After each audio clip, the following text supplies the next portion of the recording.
Hi friends! So today is Vlog Every Day in April, day 19, and I've done a lot of videos sitting in front of this very bookshelf, but I've never really gotten to show you what's on it. So today I'm going to do a little bookshelf tour for you guys, and I hope you enjoy it. Let's go! Up here, I don't own a lot of books because I mostly just go to the library, so usually if there's a book on my shelf, that means I really liked it, or I bought it for school, or I read it and I checked it out from the library, but I loved it so much that I ended up buying a copy for myself to keep. I also have all the cloth-bound Jane Austen novels that I got when I took a Jane Austen class. We read all of them, and I thought it would be kind of nice to splurge and get the fancy versions, and they make me smile and they look really great on my bookshelf. And I have reread most of these multiple times, so it was worth it. Here I have got some Charles Bukowski, and I got these books in high school when I, for some reason, got it in my head that Charles Bukowski was a cool guy to read, and I actually am not a huge fan of him, and I think he was kind of a dick. Fanny Bruni's Evelina. If you're an Austen fan and you haven't read that, read it. It's really good. Some more of Luke's books, William S. Burroughs, Perks of Being a Wallflower. You can't really be an emo teen without having read this. Joseph Conrad's Heart of Darkness, also hated it. He's also a dick. And then I have Junot Diaz, The Brief Wondrous Life of Oscar Wilde, and This Is How You Lose Her. Both of these books were super impactful for me, and I loved them. I think I might have mentioned in a previous video that I studied a lot of South American history in college, but that's the first time I ever learned about any of that. I didn't learn about that in high school or anything, so these were really eye-opening to me, and they put all of that history in such a vivid context. A good chunk of F. Scott Fitzgerald, one of my favorite writers. Also Jonathan Safran Foer. I don't know if I'm pronouncing that right, but both of these books I checked out from the library, and I loved them so much that I bought my own copies. Allen Ginsberg here, that's also Luke's. You'll notice that Luke is really into the Beats. I hate the Beats. I'm sorry, don't hurt me. I just can't stand them. Some Greek mythology here, the Odyssey, some Ernest Hemingway. I'm surprised I don't actually have more of his books. I've got a nice John Green box set on this side, followed by The Phantom Tollbooth. This is another childhood classic that I did not actually read till I was an adult, but last summer, Luke and I would take turns reading chapters to each other before we fell asleep, and that was really fun. We did like voices for all the characters and everything, so highly recommended. Some Jack Kerouac. Again, I've tried, I can't. I just don't like the Beats. For History of Love by Nicole Krauss, who is the wife of Jonathan Safran Foer. This is an amazing book. I got this as a wedding gift.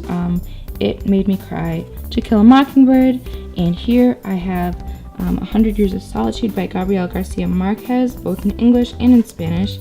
I don't know what I was thinking when I bought it in Spanish. That was really ambitious of me, but my Spanish is not good enough for that. Here I've got the classic Winnie the Pooh books. I was obsessed with Winnie the Pooh as a kid. This one I just got. B.J. Novak, who many of you will know as Ryan from The Office, published this short story collection, which was hilarious. Fun fact, actually, when Luke and I were on our honeymoon in Paris, he was doing a reading of this book before it was published at Shakespeare & Company, and I totally didn't know that that was what was going on, so I just walked right by it, and I went back and read it later, and it was really good. The Portable Dorothy Parker. This is all of the short stories and letters and poems published by Dorothy Parker, and they are fantastic. I bought that on the recommendation of Rory Gilmore, of course. I've got The Bell Jar, All Quiet on the Western Front. This is a book of short stories that I read in a Spanish literature class and loved. It's called Que me quieres amor. There's actually a movie based off of one of the main stories in this book called Butterfly. You should go find it and watch it. If you're not a Spanish speaker, watch it with the subtitles. It's really heartbreaking and beautiful. You can tell probably that we're not like big Harry Potter people in this house. Sorry, I guess. I just never got into it. I've got Walden. I really like Thoreau's ideas and philosophies towards life, but his writing is like really impossible to get through, so I haven't finished this, but I need to at some point. I've got some Mark Twain and all of Salinger's novels. Like pretty much everybody, Catcher in the Rye was the defining novel of my high school years, so I went and read all of his stuff. here is one of the new novels by Lemony Snicket. Was anybody else a huge fan of A Series of Unfortunate Events as a kid? Because I was. Here begins my big Kurt Vonnegut section. Kurt Vonnegut is most definitely my favorite author. I think that just the way that he thinks about the world is so similar to the way that I think about the world, but he just says it so much better and so much more beautifully. So every time I read one of his books, it's like a revelation. My favorite is Cat's Cradle. I've also got a big chunk of Edith Wharton here. I took an Edith Wharton class in college. I know a lot of people read Ethan Frome in high school, and if you didn't like Ethan Frome, none of her other writing is anything like it, so check it out. And then this moves into my nonfiction section. So here I have Alphabet Juice by Roy Blount Jr. If you are a word nerd or at all linguistically inclined, this was a really good read. Sloane Crosley, if you are a fan of like Mindy Kaling's book, these are really good and you'll like them as well.